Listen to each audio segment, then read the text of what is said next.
예, 지난 시간까지 우리는 중단원 1, 힘과 평형, 그래서 힘의 합성과 분해, 그리고 물체의 평형 여기까지 마쳤고요. 그거에 해당되는 문제도 풀어봤습니다. 이번 시간은 중단원 두 번째, 물체의 운동 단원 나가겠습니다.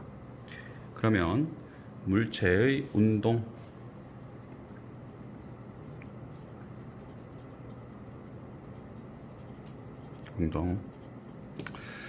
어떤 물체가 운동한다고 얘기합니다. 일상생활에서 운동한다고 얘기를 한다고 하면 여러 가지 표현들이 많을 거예요. 그런데 이제 물리에서는 운동이라고 얘기하면 무브먼트, 그래서 시간에 따라 어떤 위치가 변화를 해야 돼요. 그래서 그런 위치 변화를 나타낼 때 우리 일상생활에서는 그래서 위치 표현? 일단 표현이라고 얘기를 할게요. 위치를 표현한다고 얘기하면 이걸 물리적인 의미로 따지면, 그리고 수학적인 좌표 평면에다 표현한다면 X축, Y축 얘기한다면 임의의 점 A점 그리고 임의의 점 B점 이렇게 얘기를 하겠죠.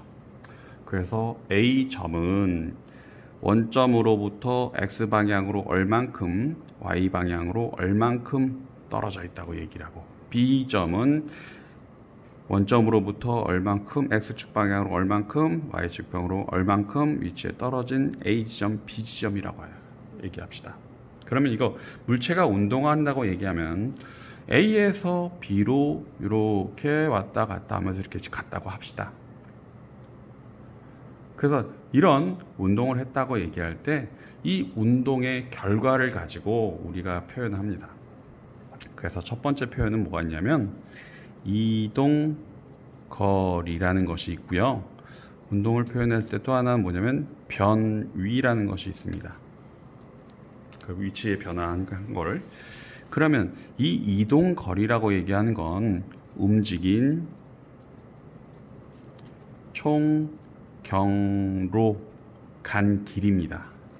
변위라고 얘기하는 건 위치의 변화이고요. 그래서 이동거리라고 하는 건 이거는 크기만 존재하는 물리량이고요. 변위라고 얘기하는 건 크기와 또 무엇이 존재한다? 방향이 존재합니다. 그래서 크기만 존재하는 물리량을 뭐라고 얘기하니? 그쵸, 이건 스칼라라고 얘기합니다. 크기와 방향이 존재하는 물리량, 이걸 뭐라고 얘기한다? 벡터라고 얘기하죠. 그래서 어떤 물체가 A에서 B로 이동하였을 때, 보통 A에서 B로 이동하였을 때 이동거리라고 얘기하면, 쌤이 지금 파란색으로 이렇게 따라갔죠? 그래서 이렇게 파란색으로 표현한 것이 바로 이동거리입니다.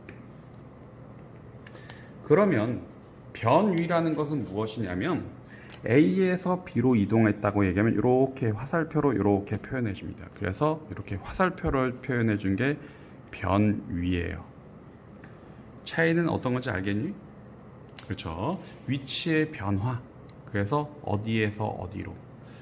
그러다 보니까 변위의 경우는요, 방향성이 존재해. 그래서 A에서 B로 간 것과 B에서 A로 간 것이 같다 틀리다? 틀립니다. 그런데 이동거리의 경우는 A에서 B로 간 길과 B에서 A로 간 길, 이거 같은 길이지? 길이라고 간 길이라서 이건 A에서 B로 이동한 간 길과 B에서 A로 이동한 길은 같아요. 당연히 크기만 존재하는 양이기 때문에. 그래서 이 위치 표현을 시간에 따라 변하다 보니까 시간의 개념으로 확장시킨 것이 바로 뭐냐면 속력입니다. 그래서 속력의 정의는 뭐냐면 단위 시간 동안 이동한 거리예요.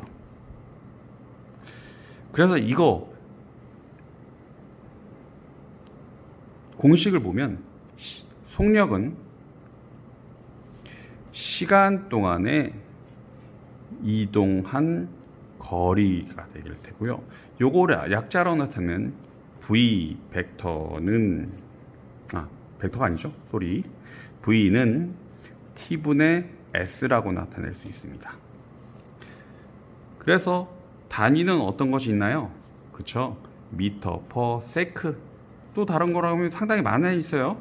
이동 거리의 단위 다 집어넣어도 되고요. 시간의 단위 다 집어넣어도 됩니다. 그래서 대표적으로 많이 쓰는 건 미터 퍼 세크랑 킬로미터 퍼 아워 같은 것이, 이런 것이 빠르기의 단위겠죠. 그런데 여기에서는 자주 나오는 개념이 뭐가 있었냐면 평균 속력이 있었죠. 평균 속력의 공식은 어떻게 되니? 총 걸린 시간분의 보다 총 이동 거리다. 물론 또 다른 공식도 있었어요. 혹시 기억하니? 2분의 처음 속력 더하기 나중 속력. 요 공식도 있었지만 요 공식은 어떨 때만 쓸 수 있다? 속력이 일정하게 증가하거나 일정하게 감소할 때.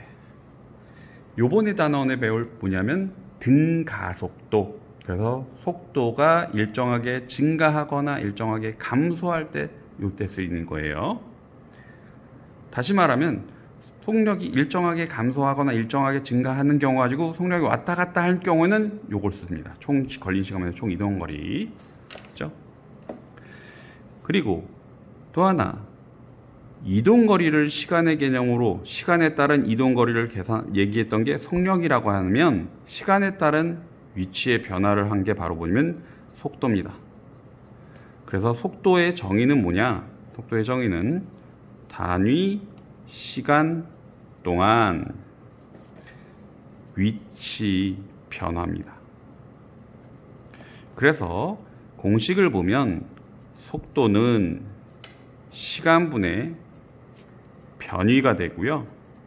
약자로 나타내는 V 벡터는 T분의 S 벡터 이렇게 되죠. 그래서 단위는 똑같이 미터 퍼 세크, 킬로미터 퍼 아워 같은 것이 있죠. 물론 속도를 시간의 개념으로 한 번 더 시간에 따른 속력의 변화, 시간에 따른 속도 변화를 얘기하는 게 바로 뭐냐면 가속도입니다. 그래서 가속도의 정의는 단위 시간 동안 속도 변화라고 합니다. 그래서 단위 시간 동안의 속도 변화, 그래서 일상생활에서는 속력이 증가하는 경우도 있고요. 속력이 감소하는 경우도 있고요. 속력이 일정한 것도 있고요. 속력이 증가하다가 감소하다가 증가하다 감소하는 것들을 다 그냥 속도의 변화니까 속도가 변화가 있으면 시간에 따라 속도가 변화가 있으면 다 가속도 한다고 합니다. 그래서 그런 걸 이제 그런 운동을 가속도 운동이라고 하죠. 그런데 그런 계산은 어려운 계산, 증가했다 감소하거나 그런 경우는 그거는 대학교 가서 배우기라고요. 속력이 일정하게 증가하거나 일정하게 감소하는 경우만 배웁니다. 그런 경우는 이제 그래프로 얘기하면 1학년, 2학년 때 했었으니까 그래프로 증가하니까 일정하게 증가하거나 일정하게 감소하게 되면 면적, 뭐 사다리꼴 이렇게 그냥 간단히 그냥 구할 수 있는 거죠. 사다리꼴 뭐 그런 식으로 이제 간단하게 구할 수 있습니다. 근데 속력이 지 마음대로 변한다라고 얘기하면 이거 어떻게 구해야 될까요? 어떻게 구해야 될까요? 그런 건 어떻게 해야 돼? 적분합니다. 그래서 여러분들이 미분 적분을 배우는 가장 큰 이유는 뭐다? 물리 문제를 풀려고. 물론 그 미분 적분을 만든 사람이 누구예요? 뉴턴이죠.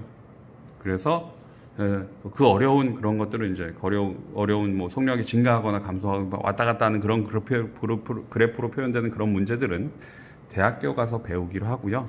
지금은 그거보다 조금 쉬운, 그래서 어떤 운동? 가속도 운동을 하겠습니다. 그래서 소단원 01이죠. 그래서 등가속도 운동 요번 단원에는 첫 번째 평면상의 등가속도 운동에서 물체의 속도와 위치를 정량적으로 숫자적으로 예측할 수 있다. 두 번째, 연직 운동에서의 물체의 속도와 위치를 정량적으로 예측할 수 있다. 이렇게 얘기합니다. 봅시다. 그래서 가속도라고 얘기하는 건 단위 시간 동안의 속도 변화니까 가속도는 시간에 따른 속도 변화입니다. 얼만큼 변했냐? 그래서 속도 변화량이라고 하죠. 그래서 이걸 약자로 나타내면 가속도 A는 T분의 변화량이니까 델타 V라고 나타냅니다. 물론 속도가 얼마의 시간, 시작 시간부터 끝나는 시간까지 얼마가 속도가 변했냐, 그래서 T분의 V-V0라고도 나타냅니다. 물론 여기에서 미지수는 V는 나중 속도일 테고요, V0는 저음 속도입니다. 제로 포인트일 때, 제로 시간일 때의 속도, V는 나중 속도. 그러다 보니 속도 빼기 속도는 얼마인가요? 스칼라 어차피 단위계를 얘기하는 거니까 속도 빼기 속도는 크기는 그냥 속도의 단위가 나올겠죠. 그래서 위에 있는 단위는 미터 퍼 세크 속도의 단위계 그대로 쓸 테고요. 시간의 단위 뭔가요? T죠? 세크. 그래서 요거 나눠주면 단위는 미터 퍼 세크 제곱이라는, 그래서 가속도의 단위는 미터 퍼 세크 제곱입니다. 됐나요? 그럼 요걸 표현해 준 걸 한번 봅니다. 봅시다. 우리 25페이지에 하단에 보면 속력만 변할 때라고 합니다. 그래서 첫 번째 오른쪽으로 V1의 속도로 가고 있고요. 그 다음에 나중 속도가 V2의 속도로 갑니다. 그러면 속도가 변할큼 방향이 변한다고 얘기하면 처음의 속도의 크기는 요만큼이고요. 나중의 속도의 크기는 이렇게 되겠죠. 그러다 보니까 실제로 요걸 요렇게 옮겨보면, 그래서 요거 나중 속도, 이거 처음 속도, 제로 포인트. 그러니까 요만큼이 델타 V가 되겠죠. 됐나요? 그래서 이거 빨간색으로 좀 표현해 줬으면 좀 더 보기 편했겠네요. 교과서처럼 요만큼 속도가 변했겠죠. 그러다 보니 가속도 A는 V1부터 V2만큼 속도가 변했을 때 걸린 시간이 T라고 얘기하면 델타 V만큼 되겠지. 그래서 요 빨간 것만큼. 됐나요? and 요거는 같은 방향 or 반대 방향 이렇게 될 수 있을 거예요. 그래서 속력의 크기만 변할 때, 그래서 오른쪽으로 10m/s였던 것이 나중에 반대 방향으로 마이너스 10m/s, 그래서 같은 방향이나 반대 방향이나 그런 경우를 이제 속력만 변할 때라고 얘기할 수 있겠고요. 두 번째가 뭐냐면 방향이 변할 때. 근데 여기 방향만으로 제한할게요. 그래서 어떤 물체가 왼쪽으로 V1의 속도로 가고 있었습니다. 그러다가 얘가 원운동을 하고 있어요. 그래서 이 물체가 요만큼 V2의 속도로 간다고 합시다. 물론 방향만 변하는 거니까 V1의 크기와 V2의 크기는 어떻다? 같습니다. 그랬을 때 벡터니까 요 벡터를 평행 이동시키면 요렇게 V1이 될 수 있고요. 그 다음에 평행 이동시키니까 요렇게 V2가 될 수 있을 겁니다. 그래서 속도 변화량은 V2 빼기 V1이 되죠. V2 빼기 V1은 어떻게 돼? V1에서 뺀 거에서 뒤에 걸로 화살표를 가해주면 된다. 이거 혹시 기억해요? 요게 바로 보면 델타 V가 됩니다. 그래서 가속도 A는 델타 T분의 델타 V가 됩니다. 됐나요? 그래서 나중에 뒤쪽에서 배울 텐데 속도 변화량을 따져보면 원운동에선 이렇게 방향이 정확하게 얘기하면 어떤 방향이냐라고 얘기하냐면 바로 원운동의 중심 방향입니다. 그래서 이걸 뭐라고 얘기한다? 다른 말로 하면 구심 가속도라고 합니다. 그거는 그냥 뒤쪽에 나중에 또 얘기하기로 하고요. 그럼 이제 그거에 이어서 가속도가 일정하게 증가하거나 가속도가 일정하게 감소하는 운동, 그거를 첫 번째 원 디멘션에서의 운동 얘기합니다. 그래서 이걸 이제 뭐냐면 등 가속도 직선 운동이라고 해야죠. 그래서 가속도는 시간의 분의 속도 변화량이다. 그래서 요걸 또 써주면 시간 동안에 나중 속도 빼기 처음 속도 이렇게 되죠. 그래서 이거를 약자로 나타내면 가속도 A는 T분의 델타 V 이퀄 T분의 V-V0라고 써줄 수 있습니다. 그래서 요거를 예쁘게 양변에 T를 곱해주고 이항하면 V는 V0 플러스 AT가 됩니다. 그래서 이걸 뭐라고 얘기하냐면 등가속도 운동 첫 번째 공식이라고 하죠. 그래서 우리 교과서 27페이지에 보면 가운데 부분에 왼쪽에 있는 이거죠. 그래서 이게 등가속도 운동 첫 번째 공식입니다. 그리고 두 번째 공식은 여기 앞쪽에 요거 혹시 기억하나요? 요거 평균 속력 요거 있죠? 요거 다시 한번 써볼게요. 이제 수학적 쪽에서 평균력의 V 반은 2분의 처음 속력 더하기 나중 속력이죠? V 플러스 V0가 됩니다. 됐나요? 그래서 요걸 예쁘게 이항 정리해 주면 됩니다. 그래서 집어넣어 볼게요. V는 단위 시간 동안에 이동한 이동 거리입니다. 그런데 이게 여기다 들어가죠. 여기서 속력이라니까 평균 속력이니까. 그래서 요거는 다시 써주면 2분의 V0 플러스 V 플러스 V0는 T분의 S가 됩니다. 양변에 T를 곱해주면 S는 양변에 T 곱해주면 2분의 V 플러스 2분의 VT 플러스 2분의 V0T죠. 그래서 V가 V0 플러스 AT니까 요걸 여기다 집어넣어줘요. 그러면 S는 2분의 V0T 플러스 2분의